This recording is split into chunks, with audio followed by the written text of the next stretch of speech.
you cannot have sustainable peace where there's exclusion, because exclusion just drives inequality, and inequality is one of the fuelers of conflict. Fantastic. So for women, there's this sort of inequality going on, but if you're a woman with disability, it's 2 times more. Interesting. So yes, if I would truly be an inclusion advocate, what we want to achieve is making sure that no one is left behind. How did you get into taking care of people who are neurodivergent, into this space of the management of neurodiversity? Tell us. I know we've all heard terms like attention deficit hyperactivity disorder. We've heard terms like autism.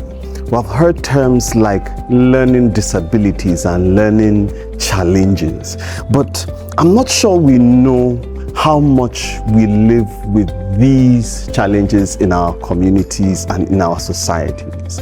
Research has shown that 15 to 20% of the global population suffers from neurodivergence. Yes, neurodivergence is the umbrella term that covers these learning challenges, including autism, ADHD, and a spectrum of others that we're going to be discussing today on the Inspire Youth Show. I must say that I'm coming on this one as one who is ready to learn. And then I'm hoping that by the story of our guest today, you'll be inspired to pursue a career to see how we can increase awareness and bring new interventions for such people who live with neurodivergence, especially in a country like Nigeria and in a continent like Africa. Let's get into the Inspire Youth Show. Hello and welcome to the Inspire Youth Show. My name is Sambo. That's right, His Royal Highness, Africa's finest MC, Doctor by day, MC by night, and superhero all day. And I am your host on the Inspire Youth Show. Today we're delving deeper into special education needs, and today I have on the show a women, peace and security specialist, a project management professional, and an advocate for inclusive governance. Yes, you're going to be hearing about her work, all the work she has done just to ensure that these special people are included. Let's welcome to the Inspire Youth Show our guest today, Susan Michael. Hello, Susan. Good afternoon. You're welcome. Thank you so much. Thanks for doing this. You're welcome. Yes. All right. So, what has brought me into this conversation about special education needs is generally on the show, I'm talking about education. And it's amazing to find people passionate about special education needs, just like you. I want you to tell us your story. How did you get into taking care of people who are neurodivergent, into this space of the management of neurodiversity? Tell us. Okay. Thank you very much. My story started from my background in peace and conflict studies. I was already working on peace, conflict resolution as it is. Along the line, I got into an accident and I shattered my right femur bone. Wow. So of course, I had the normal issue where people go through stages of denial. So I had the accident in 2012 rather. Okay. And I think the first time I filled on the form that I'm a person with disability was 2023. Just 3 years ago. Yeah. That's like 11 years after the accident. Yes. Every time I see a form that says, are you a person? The way I check the no box is so fast. And because I was living in denial. And fortunately, while I was going through my work, I met a doctor, okay. Dr. Sakwe. She works with she's one of your bosses there. And we just got into a tete-a-tete, and she was like, why do you do that? When they ask you, do you have a disability? it's not it's not from a place of wanting to mock you or wanting to treat you some sort of way. That in normal working systems, and I'll get to the reason why she said normal working system. Yeah. Why they're asking you that question is because they want to know how to care for you. They want to know how to prepare for you. True. So especially maybe it's something that has to do with accommodation. They want to know if they should put you on the ground floor so they don't stress you. Yeah. Some of them want to know if you need an aid to help you. Some will want to find out, for instance, in neurodivergent individuals, some of them can't stay in places where there's too much stimulation. Yeah. Colors, noise, and everything. So sometimes when they ask you this question, it's because they want to help you. And she said, don't look at it as, because I know you acquired a disability as an adult, do not look at it as a downside. Look at the positive side. And also now look at how you can help individuals like you who are living in denial. Wow. And it stood.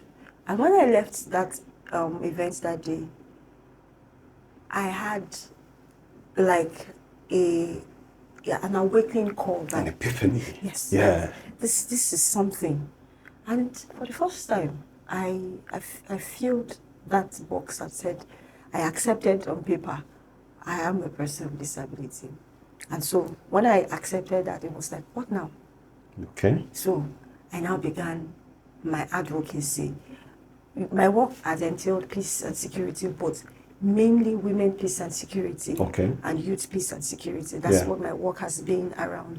And then I now began to understand that for women, there's a sort of inequality going on.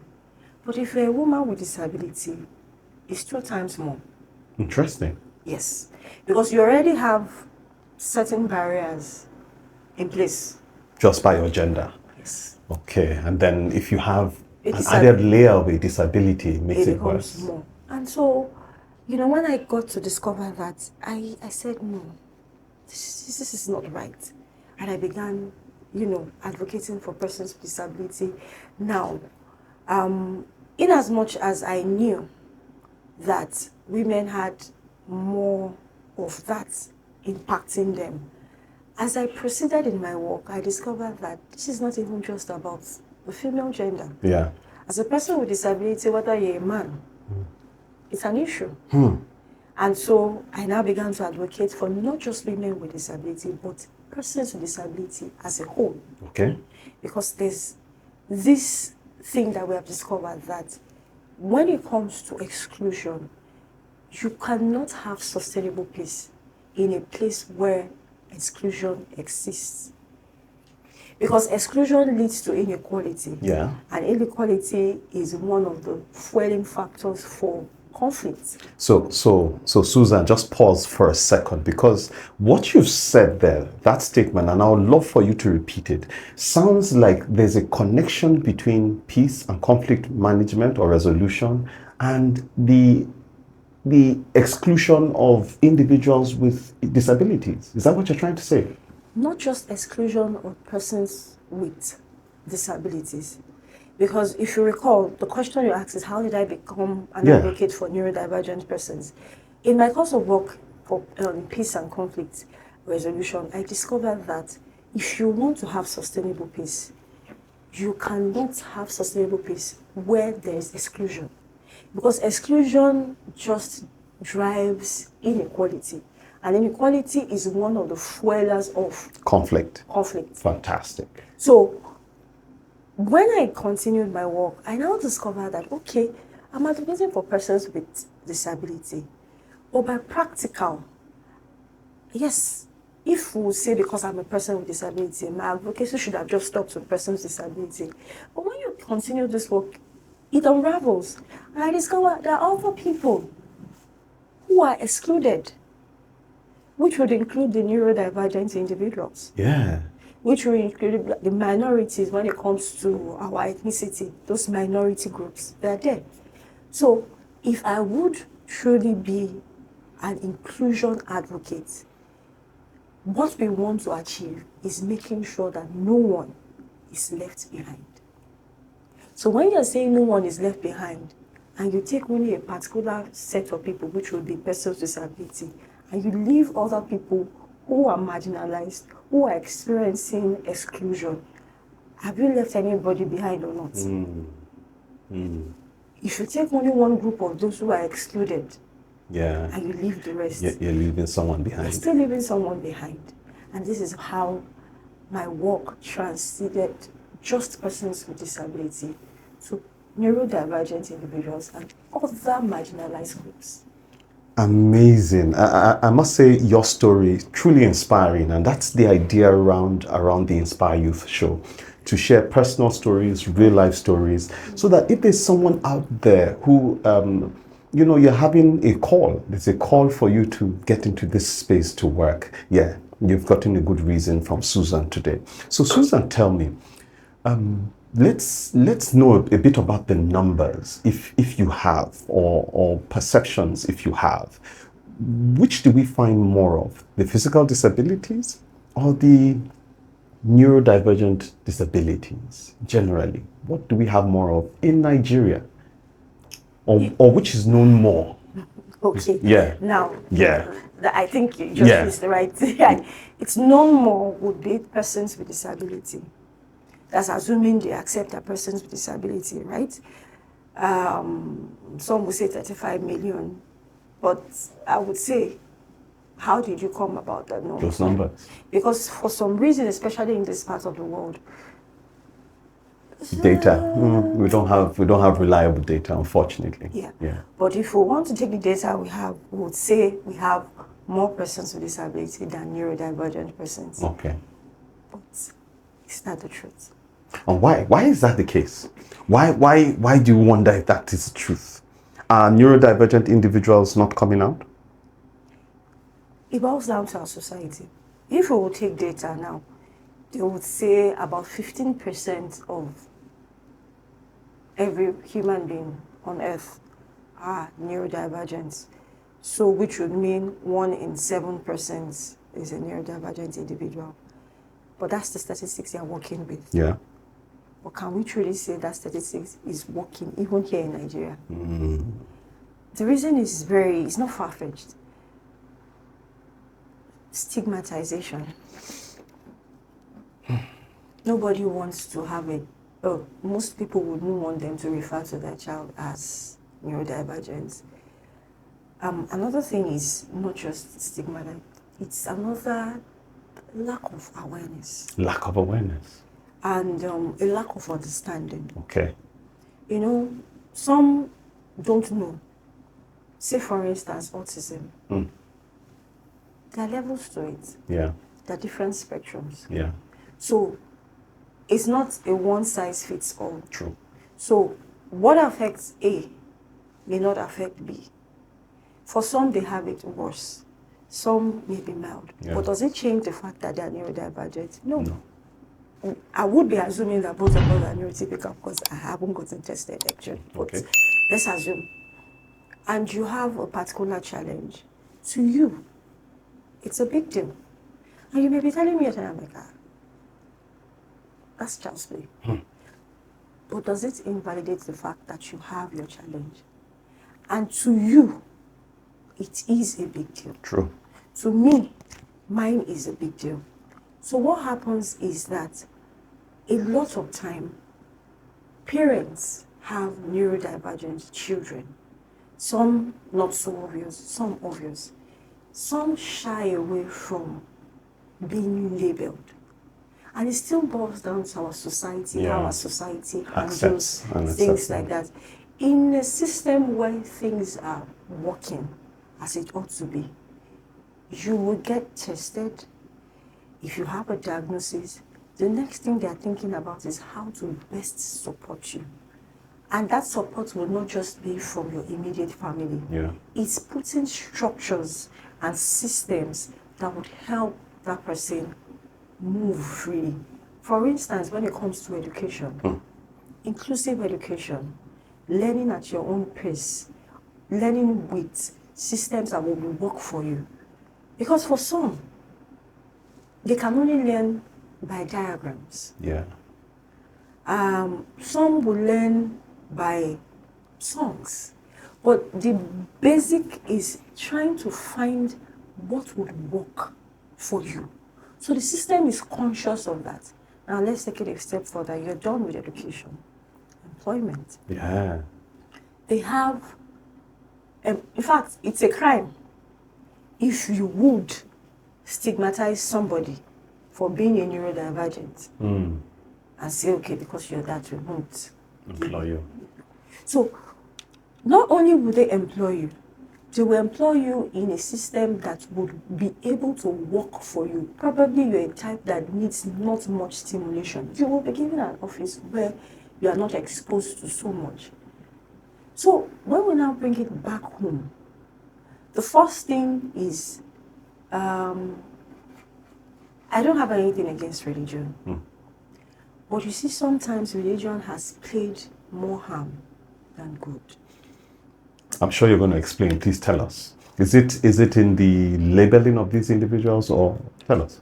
In some cases, when issues that are purely medical are to being approached by the medical stance, getting that support, they will term the child as possessed. So it's given a spiritual meaning instead of Yes. just the medical meaning or the... They could say the child is possessed, the child is stubborn, and some would do some sort of deliverance that involves them maybe flogging the person, all sorts. And sometimes it may be something as simple as putting that child in routine. Because something about neurodivergence, not all of them, but a particular set of them, they like routine. Okay. They like order. Okay. They like a schedule. Yeah. Once you have taken out the routine and the schedule, you have scattered everything. So some of them will become very high functioning individuals once there's a schedule and there's a routine to something. Interesting. So for some of them, you don't even need so much, like maybe you're taking some, of course there are medications that you can take, but sometimes it's just putting structures and routines around the person. So because we are in a society where nobody wants to be shamed, nobody wants to be labeled or termed as something, a parent may know that a child is neurodivergent, maybe not know, because just sometimes understand there's something different about this child. Different. Yeah. And some will do the ostrich style. You just, okay, we are not looking at it, so it's not there. And so this is why we can't say the numbers we have as data for neurodivergent individuals. It's complete, especially in this part of the world.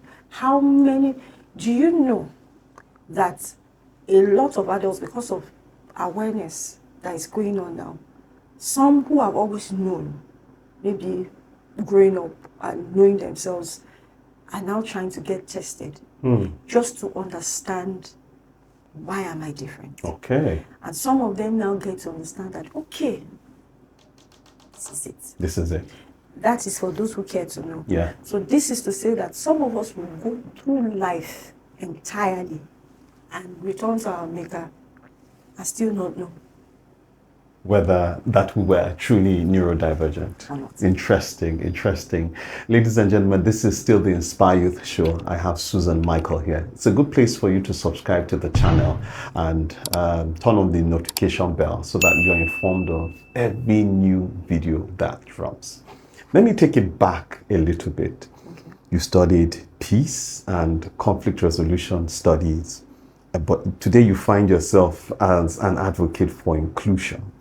Did you have to do any further studies or research, or how did you get more knowledge around this? I did more research. I said it previously.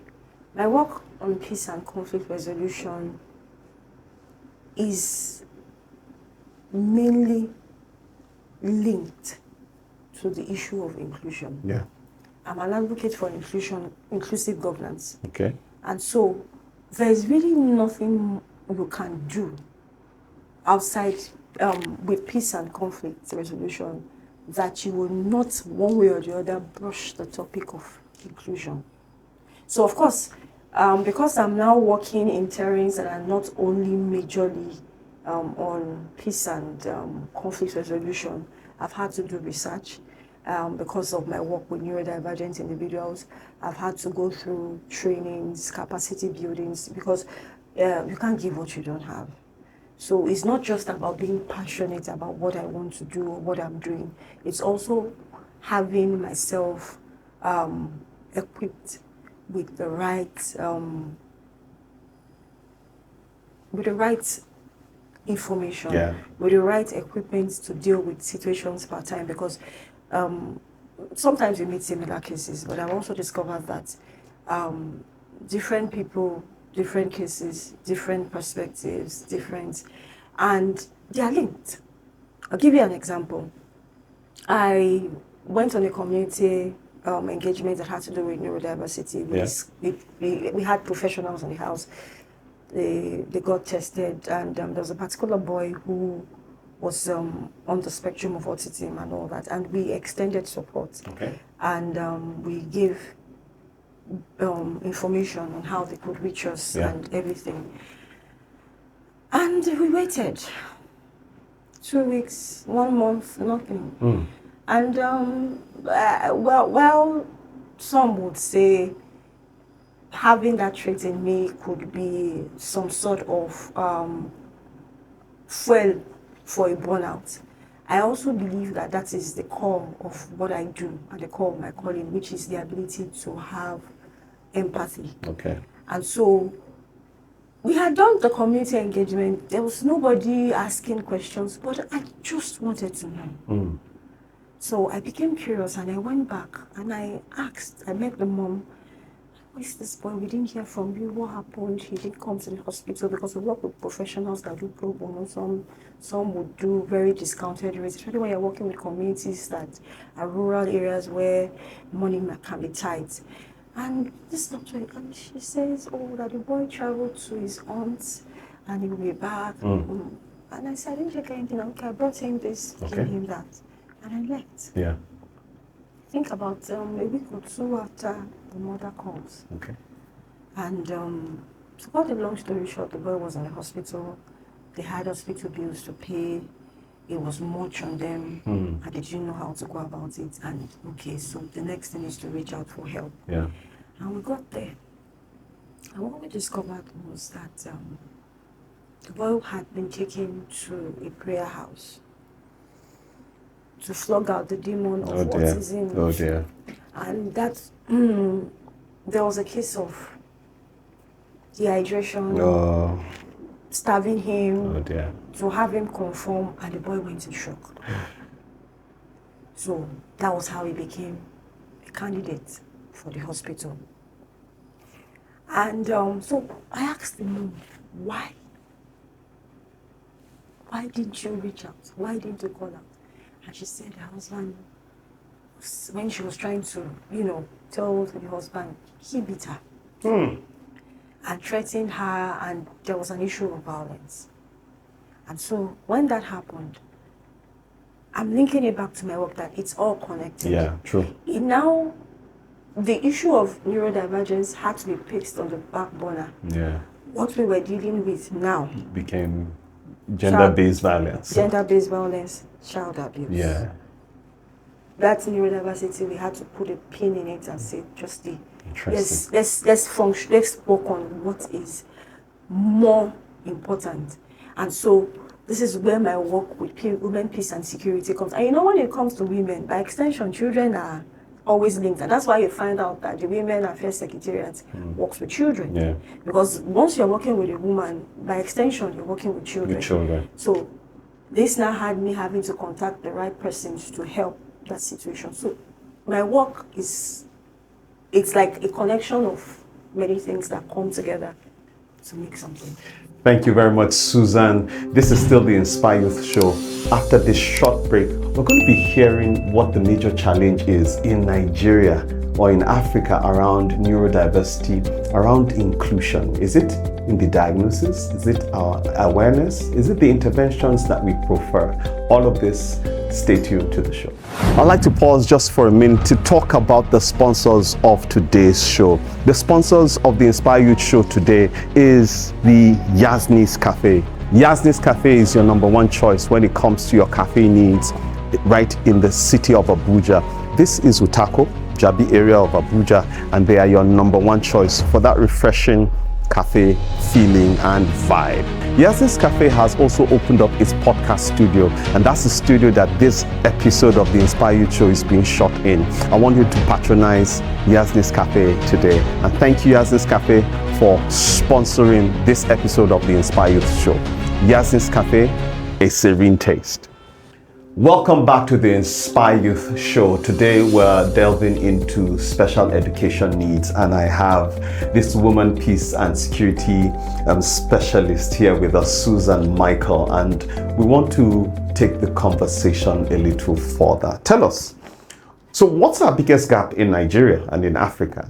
Is it, I know we have a challenge with the awareness, we have a challenge with the labels and accepting neurodiversity and how to manage them. But after that, what are the other challenges? Do we have challenges in making a diagnosis? Do we have challenges in the interventions that we prefer? Where else do we have challenges? One of the biggest places we have a challenge is, first of all, understanding what inclusion really is. Okay. For many, when they call for a program or when they talk about inclusion, it is just to tick a box. For some, it's just, okay, let's do it. It's a moral thing to do. But we need to move to that point where we realize that inclusion is not a matter of just checking a box. Okay. Inclusion is not a privilege that you extend to some people. Inclusion is not sympathy. Inclusion is not let's just do something. Let it not be like we're not doing anything. Inclusion is a necessity. That's number one. It is actually fulfilling basic, fundamental human rights. Interesting. So once we know that, it changes our perception about how we conceive inclusion. When we know that as a nation we are doing ourselves a great disservice by not being inclusive, because you will find out that one of the most intelligent sets of humans are neurodivergent human beings, are persons with disability. Yeah. Why? Because for neurodivergence, their brain is not neurotypical. Yes. So they have interesting perspectives. For persons with disability, the same thing applies. And for some, it comes from a place of, I can't move about too much. So what do I do in this spare time? Okay. They develop themselves better, they read better, they research better. Now, you decide that is only one set or one a particular percentage that are contributing to the nation's economy. And you leave out a very large percentage because the numbers are high. Yeah. The last I checked, they said about 35 million Nigerians. Neurodivergent. Persons with disability. Persons with disabilities. We have not even included in neurodivergence. Interesting. And believe you me, that data. Yeah, it's still iffy. Okay. Yeah. Wow. So look at the numbers. So there's a lot that can be harnessed if we're just deliberate about including them. Yes. So we need a reorientation around what inclusion is. Okay. They're not doing anybody a favor. Most times, some organizations do it from the place of, we need to check this box because international organizations are asking. Not because they genuinely understand what inclusion is. This is why I said one of the major challenges we're having is even understanding what inclusion is all about in itself. So for the benefit of our audience today, because sometimes hearing what you're saying might feel like the responsibility is going to be government's responsibility. But I believe government has its place. Are there different layers and of responsibility that need to be taken? And if you could just hit on them, what would that be? We all are responsible for inclusion. Every single one of us. And like you rightly stated, one of the problems that we have encountered so far is always leaving everything in the hands of the government, forgetting that we as individuals, we have a part to play. We have our own quota to contribute, because if all of us are responsible for inclusion, this is what will happen.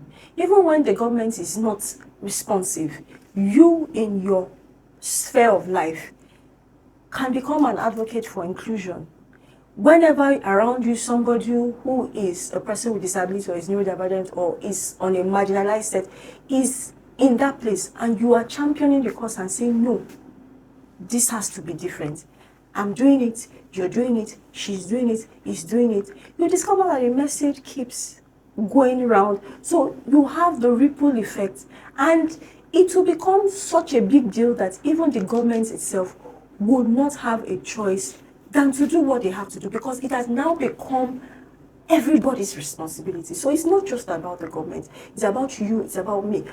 By the way, who makes the government? Yeah, we make the government. I agree with you 100%, Susan. And that's the reason why I hold such conversations. One of my favorite Nigerian sayings is in Pidgin English. Now from clap, then they take enter dance. True. I believe that from such conversations, actions can be taken. So one of the things I'm hoping that this video will do would be able to identify what we need to do, be able to trigger a response in someone out there about saying, okay, as a society, we have to do better. We can do better. That's actually the essence of this video. And I hope you find this inspiring.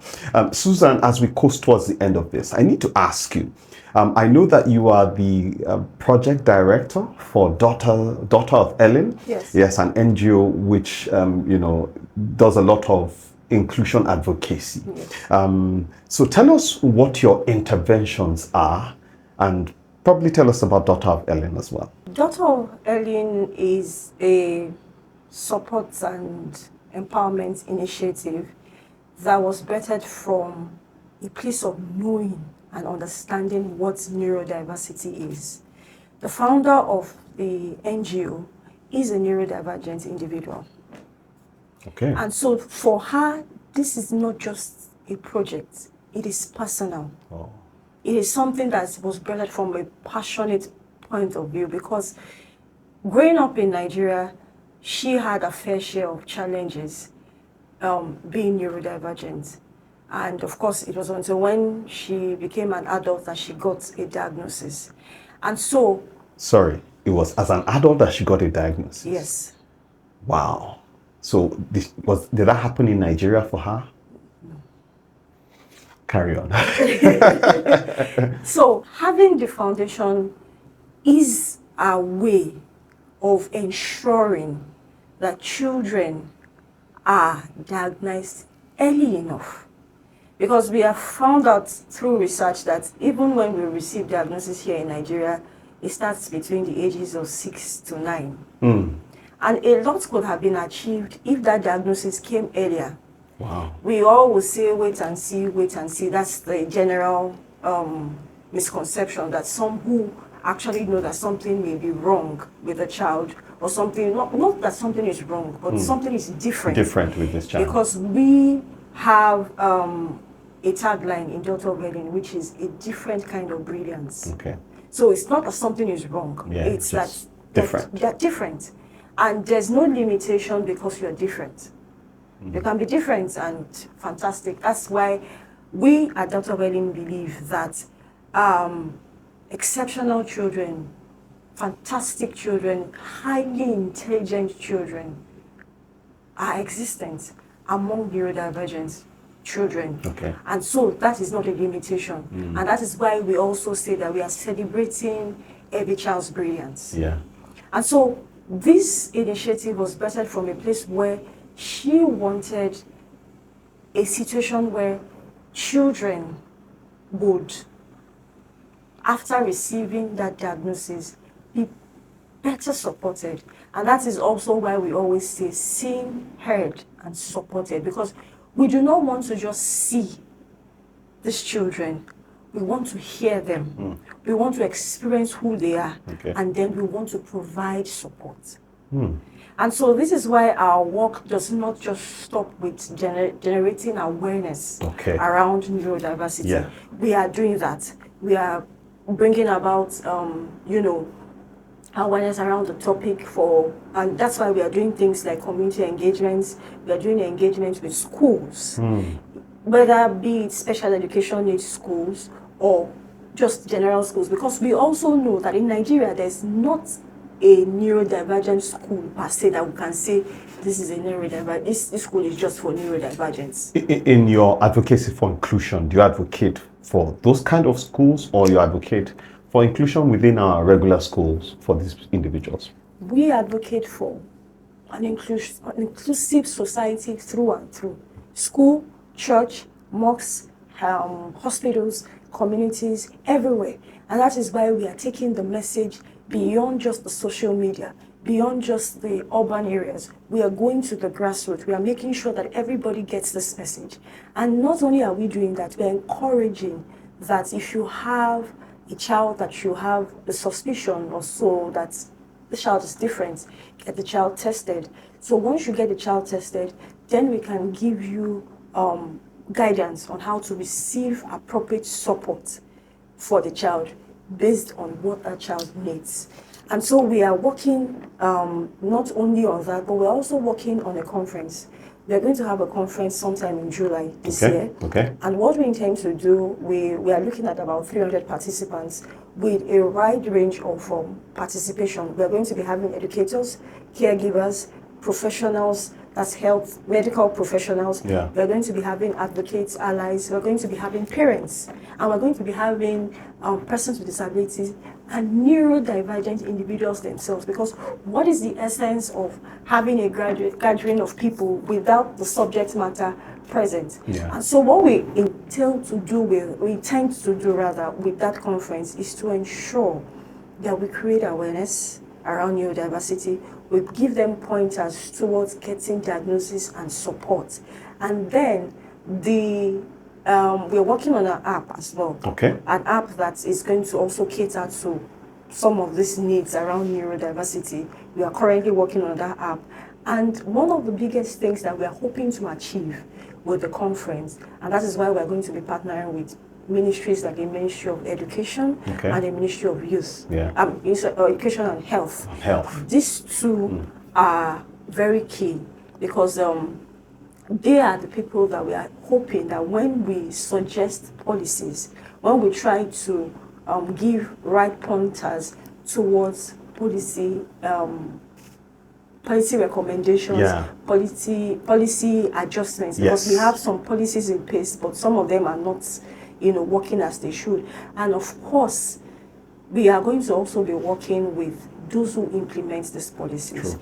Because we have discovered that in Nigeria, we are not short of laws. Policies, We are not short of policies. But then implementation is poor. This is why what we intend to do ultimately is, at the end of the day, we want to ensure that we have not only created awareness, we have not only created support, but we are putting systems and structures in place that can help carry that work we're doing further. Because we're going to finish the conference in July, but after the conference, what do we have? What next? Okay. So this is what we're going to be doing. So real quick, I'd just like you to talk to anyone there who probably needs support, needs to make a diagnosis, needs to be tested, to be checked. Where would you direct such an individual to quickly? Okay. For want of privacy, because some would want privacy, is it okay to give them my number? Okay, I can put that on the screen. I can put that in the description of this video. And then so privacy, they can contact you directly. They can contact me directly. But someone that just wants to find help, where should they go? Go to the hospital? Yes, a hospital that deals with neurodivergent issues specifically, because just like we have general practitioners and we have gynecologists, some doctors who are general practitioners, and those are some who work in psychiatry. In psychiatry. So those are the hospitals. They can reach out to them, and I think one of the easiest places to find them are also general hospitals. Okay, general hospitals. General hospitals would have that. There are specialist hospitals as well. Fantastic. Susan, you told us about the founder of the Daughter of Ellen. Yes. And honestly, you mentioned she's neurodivergent. Yes. And probably very passionate about inclusion for them. Passionate. I must say that you are also passionate. Yeah. and I know that Daughter of Ellen is pleased to have you. Tell us the story of how you got into the Daughter of Ellen, if you could just say that quickly. See a man who is diligent in his job. Yeah. While I was doing something in the family of neurodiversity, I have an old schoolmate. We both did diploma in law in 2003. Yeah. And I think the last time I heard from him was 2007. And it was just briefly. But I didn't know this person was still a friend on my social media platforms. And so I have been posting, some of the things I do, especially around neurodiversity. And he is a friend to the founder of Daughter of Ellen. Daughter of Ellen. So she's currently based in the US. And so she was saying she wanted to come back home and do something because, of course, she knows the peculiar challenge we face in this part of the world when it comes to issues around neurodiversity. And he was like, oh, I know somebody that works there. And he did the connection, and the rest is history. So this story should inspire you to share a bit of your passion, to share a bit of what you love, what you like to do, share it even on social media. That's one of the reasons why I'm doing this. I'm passionate about public speaking, passionate about finding answers from people. That's the Inspire Youth show, and I hope this inspires you. So thank you so much, Susan Michael, for coming on the show. Thank you so We're much. about to wrap this up, and I like to end the show by doing a rapid response set of questions. Yes, just 5 questions, and I'd like you to look into this camera right there, into this very one. Yes. And I don't want you to think too hard about this, but just give us a rapid response. So, are you ready? Yes, I am. All right. Side hustle or a steady paycheck from a 9-to-5? A mixture of both. A mixture of both. Tell me about that. Well, in the economy, you need a lot of things. All right. Beef or chicken? Chicken any day. Oh. Travel the world or build an empire? Travel the world. Why? I love traveling. Okay. I love exploring. Oh. So, yes, travel Okay. the world any day, anytime. All right. Viral fame or private success? Viral fame. Why? Private success cannot create the kind of impact I want. Clock it. Only Clock viral- it. only Clock viral it. Fail first or plan perfectly? Both. Both. Yeah. Why? Why both? You have to choose one. Fail first or plan perfectly? Sometimes plans unfold as you're going. So sometimes it's from when you fail that you know how to plan perfectly. So it depends on the situation. I mean, these are intelligent answers. All right, last question. APC or ADC? I belong to no one. I belong to everybody. Late President Muhammadu Buhari. This is your reincarnate. Well, I studied political science and international relations. So of course. Fantastic. Only interest. Only interests. Only interest. Indeed. Ladies and gentlemen, this has been the Inspire Youth Show. Thank you very much, Susan Michael, for coming on the show. Please do well to subscribe to the channel. Leave us with questions and comments down below at the end of this video. And we're looking for support. If you'd like to support the show, please just send me a DM, send me an email. All of those are in the video. Till the next video, take care and bye.